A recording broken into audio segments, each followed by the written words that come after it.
Hi guys, what's up? My name is Sean Wayne and today, tara, panoorin nga natin itong expose ni Maharlika patungkol kay Aiden. If you recall, actually, nakapag-react ako dito. Sinabi ko na, una sa lahat, sinabi ni Maharlika sa previous videos niya, maalala nyo, na niluluto, di umano, ni First Lady Liza, yung tandem ni Aidel at saka ni Tambi. Okay? So, nung napanood ko yung video ni Aidel sa Senate hearing dito kay Mel Robles, sabi ko, bataan ni, di umano bataan o kaibigan ni First Lady Liza, itong si Mel Robles. So, magkakaroon ng problema. Kung totoo man, let's do the math, no? Kung totoo man yung sinabi ni Maharlika na pinagtatambal nga ni First Lady, si Tambi at saka si Aidel, tapos ginigisa ni Aidel si Mel Robles sa Senate, there's a big possibility na papasok sa eksena si First Lady. At nangyari naman. Pakinggan natin dito si Maharlika. Si Ray Fernandez. Gusto niya ba ng vom, vom, vom? Ba, ba, ba? Yay! Okay. So kanina, nung nasa labas ako, ay binlag ko sa inyo yung backdoor conversation ayon sa ating puting ahas na inaareglo ni Lisa Ahas at si Tulfo at yung si Melionario.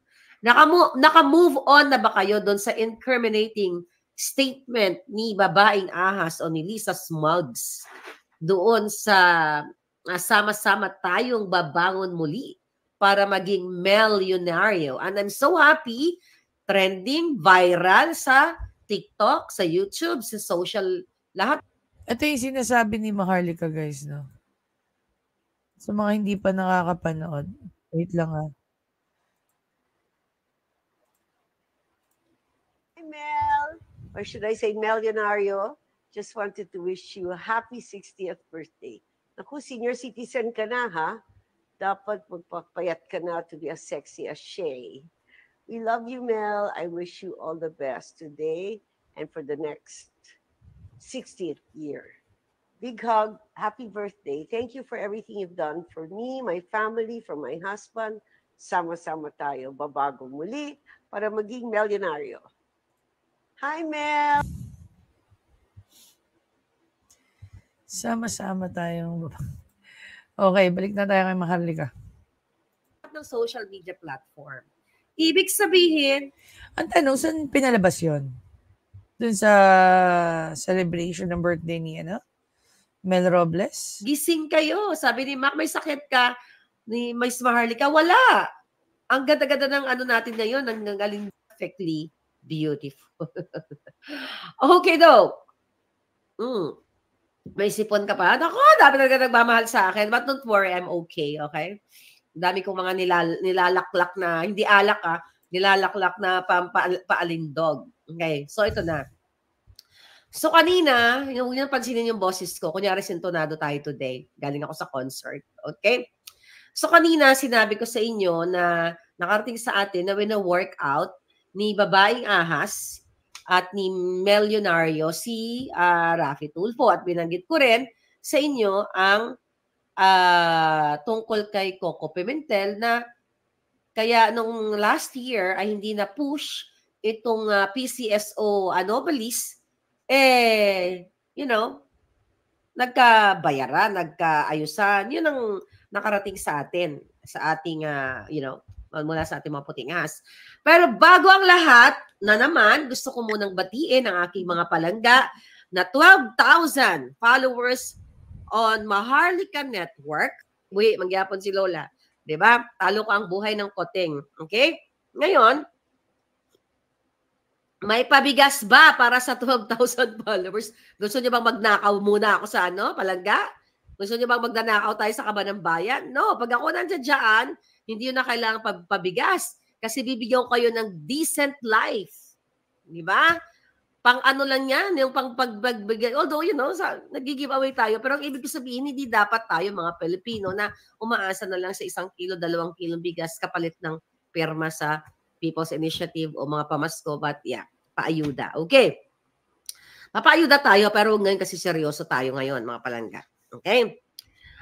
Mga kaibigan, mukhang ayon sa ating puting ahas, mukhang hindi nagkakasundo sa backdoor meeting. Okay? Backdoor negotiation. Kasi may mga nakarating sa atin, pero this is allegedly na may 1 billion figure na inaalok kay Tulfo. Okay? Yung kay Pimentel, it's done. Base sa ating puting ahas. So dito sa bagong backdoor meeting o backdoor negotiation, I don't know kung magkano, kung 400 pa rin ba. Parang laki naman kay Tulfo, 1 billion. Tapos kay Coco is is 400. Parang kung ikaw ay magpapabaya, di ba? Parang hindi naman yata patas yun. Pero kasi, hindi patas. So, okay. Sinabi nga ni Maharlika rito, allegedly. Diba? So, hindi ito 100% may katotohanan. Okay? But then again, may mga sinasabi rin dito si Maharlika patungkol dyan sa negotiation na nangyayari di umano between Idol Rafi, Mel Robles at saka si First Lady. Okay? Diretso na tayo dun, ha?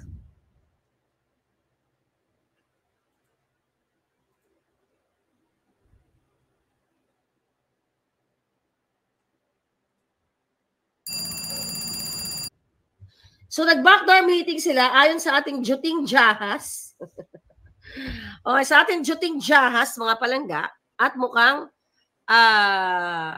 may mga may presyo pala ang kanila, may mga trayamo na yung mga trolls na yan. Alright?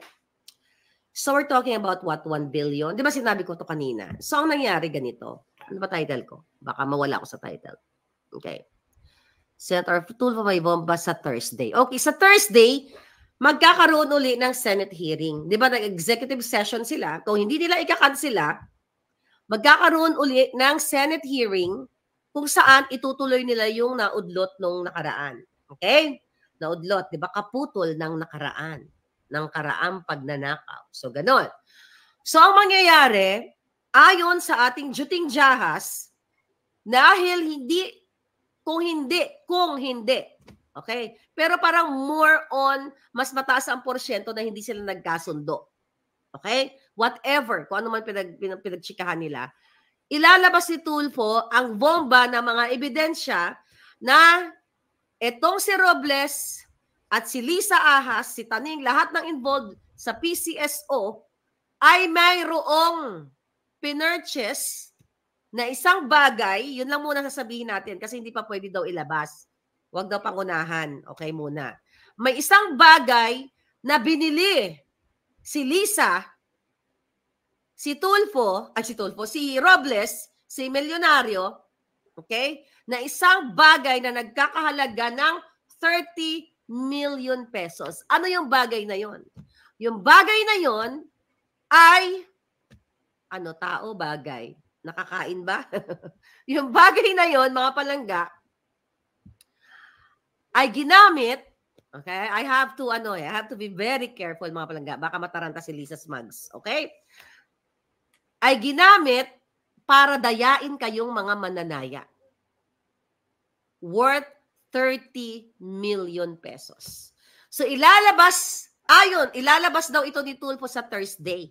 Yun yung bom, baba, na maidadrag kung totoo to. Kaya nga, kung ilalabas si Tulfo, kasi anong araw ngayon? Anong araw sa Pilipinas? Monday. Monday, Tuesday, Wednesday, may 3 days pa. Okay? Marami pang pwedeng mangyari. Pero kailangan ilabas na natin para mag-isip-isip si Tulfo. Kasi, okay, kung talagang para sa Pilipino, sabi ko nga, kung idadrag mo si Lisa, dahil napanood mo naman, Raffy Tulfo ang video ni Lisa, incriminating video, na iginisan niya ang kanyang sarili dahil sa pagbati na simpleng bati, pero siya nga na lang ang hindi makapick up noon. Kasi the intention is, sama-sama tayo para maging milyonaryo. Ang sabi ni Lisa, salamat, di ba? Salamat, thank you for helping my family. Lahat. Okay, so dito nga sa comment section, kanina habang pinapanood ko na nga itong part na to, sabi ko, this is a make or break for Raffy Tulfo. Okay, kay Idol. May nag-comment na rin yan kanina. Ayan. Sabi ni Yan Tao, make or break for Tulfo. True. I agree. Okay. Ang problema kay Idol, sa dinami-dami ng Senate hearing, sa dinami-dami ng Senate inquiry na nag-participate siya, wala pa, ako personally wala pa yata siyang naiharap o naipakita na nasatisfy ako. So we don't know exactly, okay? Huwag na muna natin pag-usapan yung ino-offer sa kanya na pera para hindi gisahin si Mel Robles. Hindi natin alam kung gaano kalakas ang pinangahawakan ni Idol para madrag o masira si First Lady Lisa Marcos. Okay? We don't know. And nung pinapanood ko nga yung tungkol dyan sa sa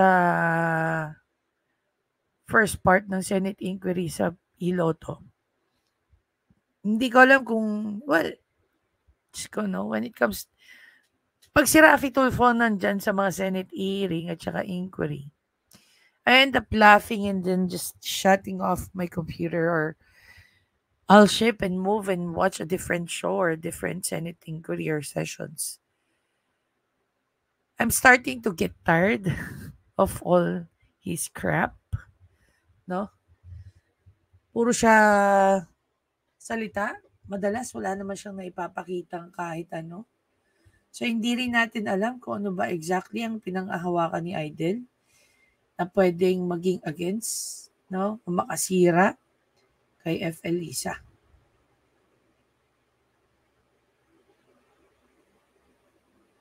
Plus the fact na meron na siyang reputation dyan sa Senate.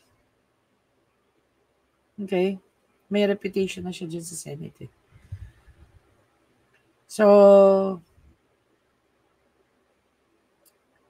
we'll see. The thing is, we have to wait for Thursday. And tingnan natin kung ano magiging action. Maglalatag ba itong si Idol ng mga ebidensya laban kay Mel Robles? Tsaka sa mga anomalies na nangyayari dyan sa loob ng PCSO? What if hindi nga natuloy, no? O nag-iba ang ihip ng hangin sa Thursday patungkol dito sa PCSO? Does that mean na tinanggap ni Idol itong ino-offer sa kanya na huwag gisahin si Mel Robles? Diba? It's pretty hard to make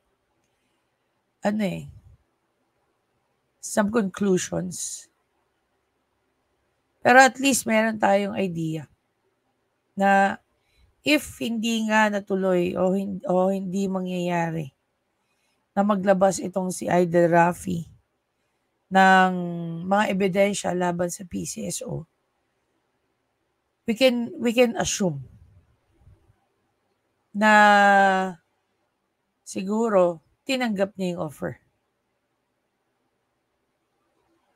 Pero kung maglabas din siya ng ebidensya niya na talaga namang napaka-strong para madrag si FL Lisa,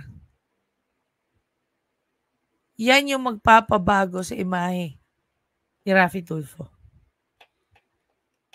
Kaya it's a make or break for him. 'Di ba? Ulitin ko. We have to wait kung ano yung mangyayari by Thursday. At least dito sa sinasabi ni Maharlika, we have an idea of what's going on behind the back. 'Di ba? Behind the, sabihin na lang natin, the stage, behind the doors. We'll see.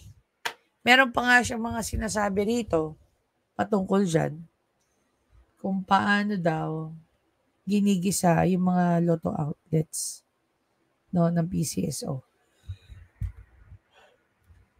para magkaroon ng renewal ng franchise nila for the lotto. Franchise ba tawag doon? Mabibigat. So, dun sa mga interesado malaman, you can go ahead and check this episode. No, nakalagay rito. Laki natin. Senator Tulfo may bomba sa Thursday. Milyonaryo magkakasakit sa araw ng hearing. Yan, para mas hindi nyo lalo makita. So, yun. Itong episode na to, you can check this out. No? And kayo nang umusga. Kahit naman si Maharlika hindi rin siya sure sa mga information na pinangahawakan niya. So far, what we can do is mag-observe sa mangyayari sa Senate inquiry or Senate hearing by Thursday with Raffy Tulfo and Mel Robles. Diba?